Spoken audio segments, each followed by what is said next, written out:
Merhaba, hoş geldiniz. Bu sefer yorumları kapalı olarak açmayı başardım. Baştan yapılıyormuş bu. Herkes hoş geldi.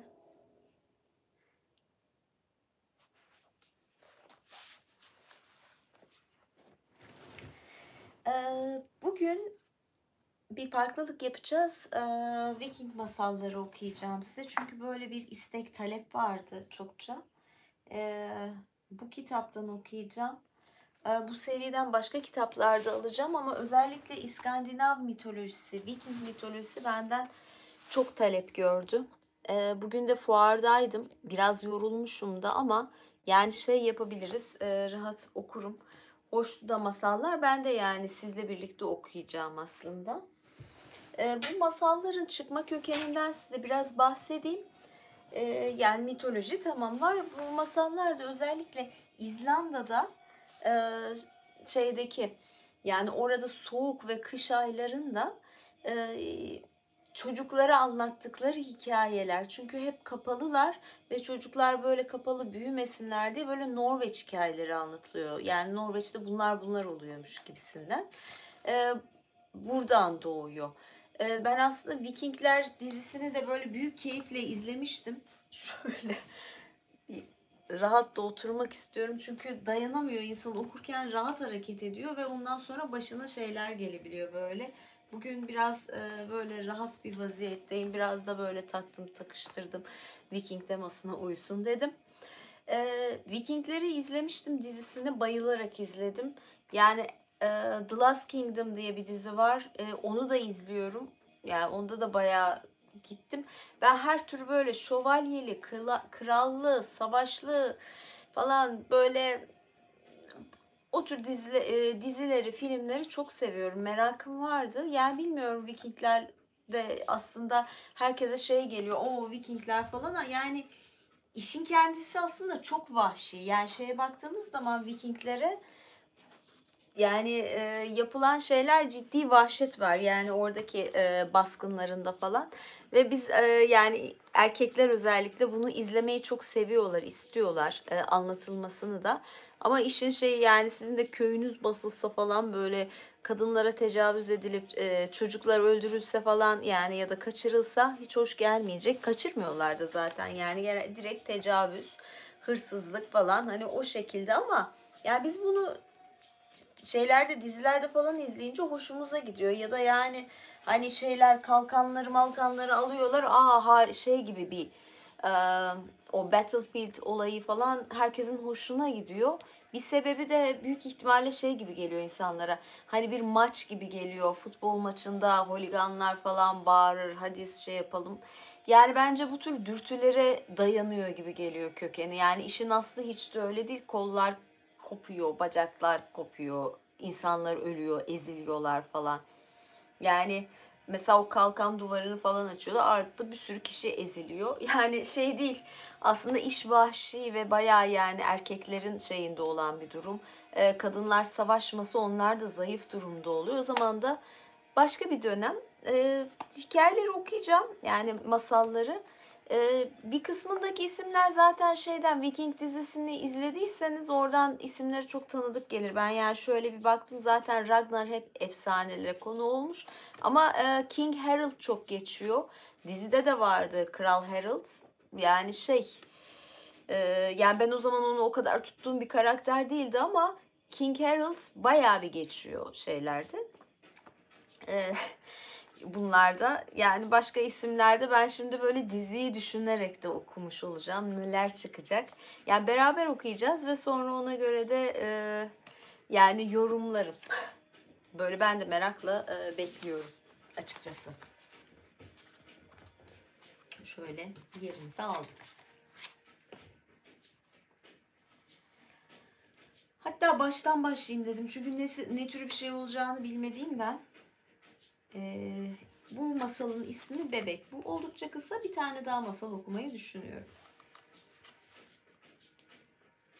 Bundan çok uzun zaman önce Norveç'te Kral Halfdan hüküm sürermiş. Bir sabah kraliçe yanına gelip dün gece çok garip bir rüya gördüm demiş. Kameriyenin önünde, çimlerin üstünde öylece duruyordum. Elbiseme takılan bir dikeni çekip kopardım. Tam kaldırıp atacaktım ki diken avucumda büyümeye başladı ve koca bir ağaca dönüştü. Kocaman kan kırmızı bir gövdesi vardı bu ağacın. Alt dalları açık yeşil, en tepedeki dalları neredeyse bembeyazdı. O kadar hızlı büyüyordu ki bir anda bütün Norveç'in üzerini örttü. Bir daha da büyümeye devam ederken uyandım. Gerçekten de tuhaf bir rüya diye cevap vermiş Kral Halk'tan. Düşünceli halde sakalını sıvazlayarak rüyalar tanrıların habercileridir derler. Acaba bu rüya bize ne anlatıyor? Aradan epey zaman geçmiş. Bir gün sarayın hizmetkarlarından biri olan bir kadın kucağında bir kundakla Kral Halk'tanın yanına gelip "Bir oğlunuz oldu efendim," demiş. Kral sevinçle yerinden fırlamış ve hemen kadının yanına gidip "Göster çocuğumu bana," demiş. Kadın kucağındaki kundağı yere koyarak üstündeki örtüyü kaldırmış. Kundağın içinde minik bir bebek yatıyormuş. "Tanrı'ya şükürler olsun," demiş kral halktan gülümseyerek.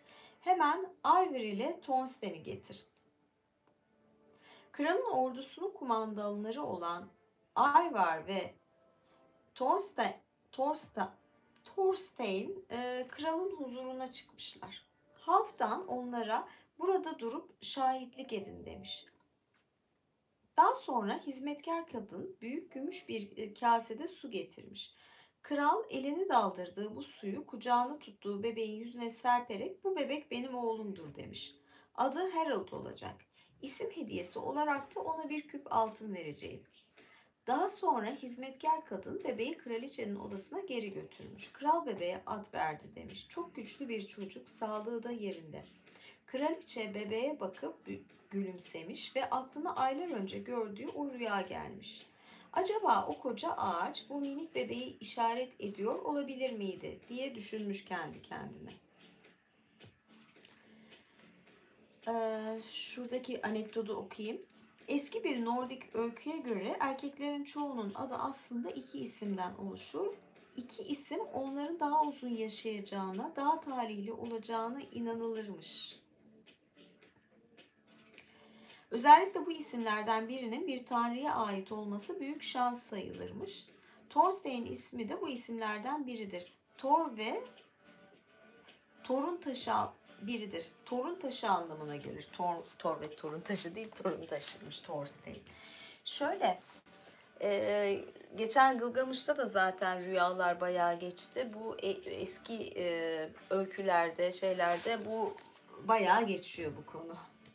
Yani öyküler demeyeyim, mitolojilerde rüya tabirleri mi diyeyim, rüyalar. Ve şu da var, ne kadar uzun isim ya da iki isim olursa o kişinin daha uzun yaşayacağına inanılıyor ya. Aslında bu numerolojik bir şey. Şöyle bir şey vardır, numerolojide nasıl diyeyim? İsminizin içindeki harflere göre de sizin bazı özellikleriniz ya da çakralarınızdaki özellikler değişebilir, artabilir. Bazı şeylerden daha rahat geçersiniz. Böyle bir bağlantı vardır. Böyle kuzey ülkelerinde de run taşları, run harfleri kullanılıyor. Buradan kehanet falan yapıyorlardı. Böyle bir şey var bunun da. Evet, devam edelim. Bir tane daha bölüm okuyayım. Evet.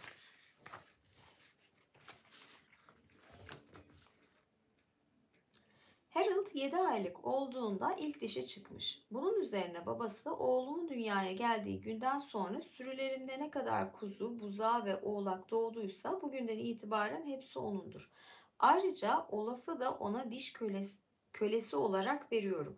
Bunlar oğluma dişi çıktığı için verdiğim hediyeler olacak demiş.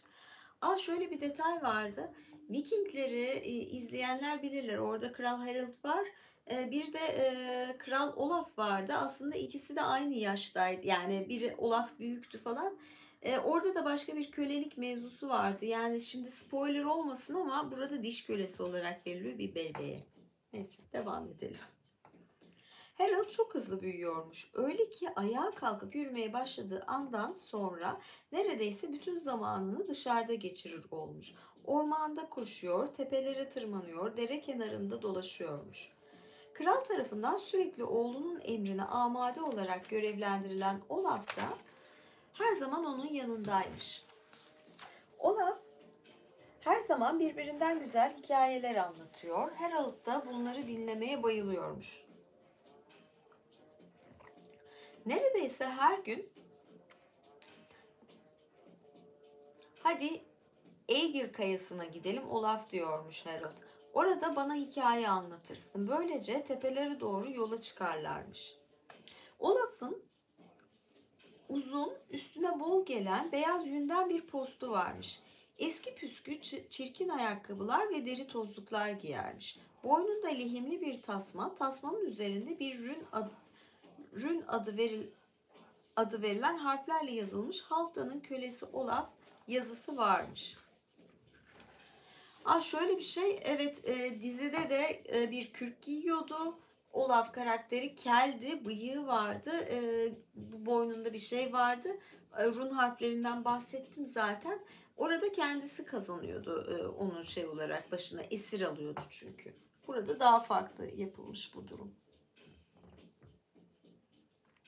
Harold'un kıyafetleri ise oldukça süslüymüş. Omuzlarından aşağı kurşuni renkte kadife bir pelerin sarkıyor. Bunu belindeki ve göğsünün üzerindeki altın tokalar tutuyormuş. Pelerin havalandığında altından kırmızı bir ceketin kenarı görünüyormuş.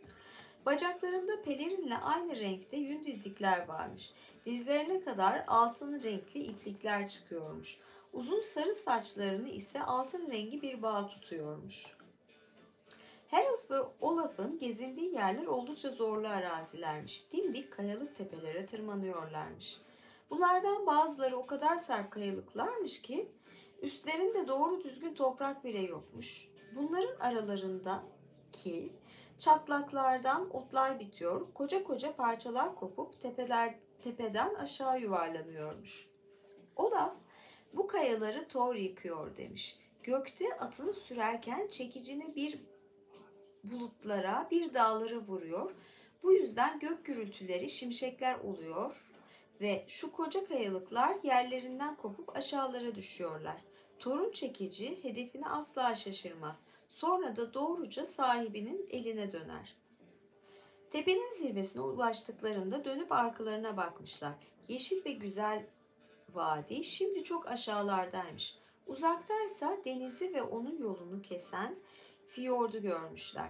Fiyordun her iki yanındaki koca koca kaya duvarların gölgesi suların rengini siyaha boyuyormuş.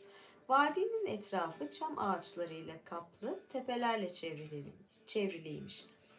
Bu vadide Haftan'ın evleri ve bahçeleri varmış. Çok uzakta ise dağlar görünüyormuş.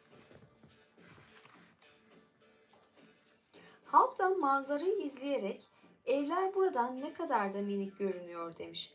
Baksana, ziyafet salonunun tepesindeki kızıl ejderha bile zar zor seçiliyor bu kadar uzaktan. Bir keresinde ta yukarı tırmanıp da ejderhanın kafasına oturmuştum. Hatırladın mı Olaf? Bir süre sonra Aegir kayasına ulaşıp tepesine tırmanmışlar. Harold kayanın köşesine kadar gidip etrafa bakmış. Aşağı kadar yer yer parçalanmış kayadan bir duvar iniyor. Aşağıda denizin kara suları fiyortlara çarpıyormuş. Bir süre sessizce onu izleyen Olaf, "Betin benzin atar sanmıştım ama öyle olmadı," demiş. "Bravo sana Harold. Daha bu yaşta Aegir kayasından aşağı korkmadan bakabiliyorsan büyüdüğünde savaşlarda düşmanın parlak kılıcından da korkmayacaksın demektir." "Hey," diye bağırmış Harold bunun üzerine. "Büyümeme filan gerek yok. Ben şimdi bile korkmuyorum düşmanın kılıcından bir kere." Pelerinini geriye atıp kemerindeki küçük hançeri çıkarmış ve "Gördün mü?" demiş Olaf'a. "Kılıç gibi parlıyor işte bu da. Ben korkmuyorum, tamam mı? Hem bu daha sadece bir hançer. 8 yaşıma girdiğimde kılıcım olacak. Kocaman, keskin, gerçek bir kılıç." Elindeki hançeri sanki bir kılıçmış gibi sallayıp yerine koymuş. Sonra da gelip gelip Olaf'ın yanına oturmuş ve buraya neden Aegir Kalesi deniyor diye sormuş. Olaf, gökyüzünde Asgard var biliyorsun demiş. Güzelliği dillere destan bir şehirdir orası. İçindeki altından bir ormanda tanrıların altından evleri bulunur. Etrafı yüksek bir duvarla çevrilidir. Bütün tanrıların en büyüğü olan Odin'in evinde de yaşadığımız dünyadan kat kat büyük bir ziyafet salonu olan Valhalla vardır. Derler ki 500 kapısı varmış bu salonun. Çatı kirişleri mızraktan, kiremitlerin her biri dev kalkanlardanmış. Koltuklar da zırhlarla kaplıymış. Baş köşede tahta, başında altın miğferi ve elinde mızrağıyla Odin otururmuş. Odin'in ayaklarının dibinde iki ulu kurt yatarmış. Bütün tanrı ve tanrıçalar Odin'in sağında solunda otururlarmış. Geri kalan yerlerde de savaşlarda ölmüş olan binlerce cesur adam olurmuş. Valhalla'da hiçbir zaman tükenmeyen insan eliyle yapılmış bütün içkilerden daha güzel içkiler varmış. Ozanlar yeryüzünde hiç duyulmamış hikayeler anlatırmış. Valhalla'nın bahçesinde savaşçılar her gün birbirleriyle savaşır, onurla taşıyacakları yaralar alırlarmış. Gece çöktüğünde ise ziyafet başlar, sabah aldıkları yaralar bir akşamda kapanırmış. Ancak Valhalla'ya öyle herkes gidemezmiş. Orası sadece savaşta can veren cesur savaşçılar içinmiş. Hastalıktan ya da yaşlılıktan yataklarında ölen erkekler ve kadınlar çocuklarla ve ürkek insanlarla birlikte Nilfheim'e giderlermiş. Uzun yıllar önce Aegir adında büyük bir savaşçı varmış. Ona koca elli Aegir derlermiş. Birçok savaşta kılıç sallamış, Valhalla'ya birçok savaşçı yollamış. Vücudu aldığı kılıç yaralarının izleriyle doluymuş. Ancak bu yaraların hiçbiri onu öldürmemiş. Yıllar geçtikçe Aegir yaşlanmış, saçları griye dönmüş, zayıflamış ve beli çökmüş. Artık günlerinin sayılı olduğunu düşünüyormuş ama gel gör ki o esnada ülkede hiç savaş olmuyormuş. Aegir acı içindeymiş. Yaşlandım artık. Bu dünyada çok zamanım kalmadı diyormuş kendi kendine. Savaş da olmuyor artık. Yatağımda mı öleceğim yoksa? Valhalla'ya kavuşamayacak mıyım? O esnada Odin'in emrini hatırlamış. Eğer bir adam ölümün kıyısına gelir de savaş alanında can veremeyecek olursa başka bir şekilde cesaret göstererek kendini öldürsün. O zaman Valhalla'da benimle birlikte olabilir. Bunun üzerine Aegir yaşlı halini aldırmadan bu kayaya kadar gelmiş. Valhalla'ya kavuşmak istiyorum diye haykırmış ve kılıcını çekip kalkanını kaldırarak tam şuradan atlayıp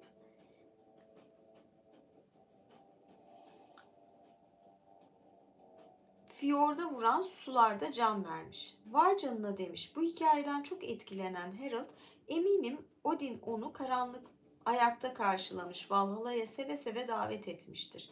Şarkılara bakarsak öyle diye cevap vermiş Olaf. Ozanlar hala kendini fiyortlara atan adamın şarkısını söylüyorlar ne de olsa. Şu açıklamayı da okuyayım.